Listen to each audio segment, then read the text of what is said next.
I chose to write my Precedent report on the Sagrada Familia, a church primarily designed by Antoni Gaudí in Barcelona, Spain. On October 3, 1883, when he was just 33 years old, Gaudí accepted the commission offered to him through the architect Joan Martello to continue the work to build the new cathedral in Barcelona, which the architect Francis del Palo de Villar Lorenzo had already begun. Gaudí continued to work on his other projects, but the last 12 years of his life were dedicated more or less to exclusively working on the Sagrada Familia due to his delicate health, which forced him to take long periods of rest from 1910 onward. Nonetheless, Gaudí was the architect on the Sagrada Familia for more than 40 years when he died in 1926. Some have argued that the Sagrada Familia will be Gaudí's best work.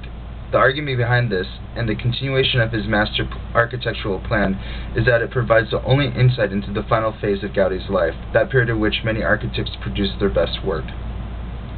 When he started working on the Sagrada Familia, some said he was moving in a more popular modernista movement, mixed with a Gothic undertone.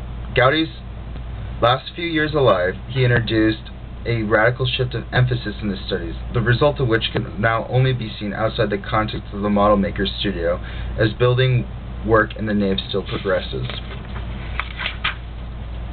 The Sagrada Familia, although not finished, was intended as an expiatory church by its founders.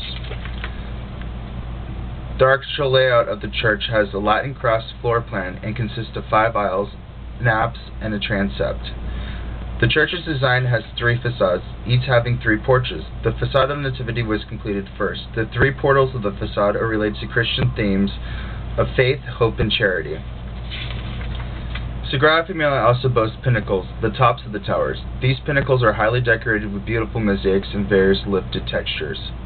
The spindle-shaped towers, a total of 18, will represent an ascending order of height, the 12 apostles, the 4 evangelists, the Virgin Mary, and the tallest of all, Jesus. One would assume that the modeling of these towers would have been next to impossible. Gaudí's answer was that of making plastic-scale models. For the interior of the towers, Gaudí had created an original vernacular model of hanging cords, cannoniers weighted with bags of buckshot according to the loads and thrust the building parts might have to bear. The resulting art described the skeleton of the building. After the model was photographed inside and out, which became the basis for drawings and plans for the towers. Much of Gaudí's Sagrada Familia stood after the Spanish Civil War, and there is still much work that needs to happen before the church will be completed.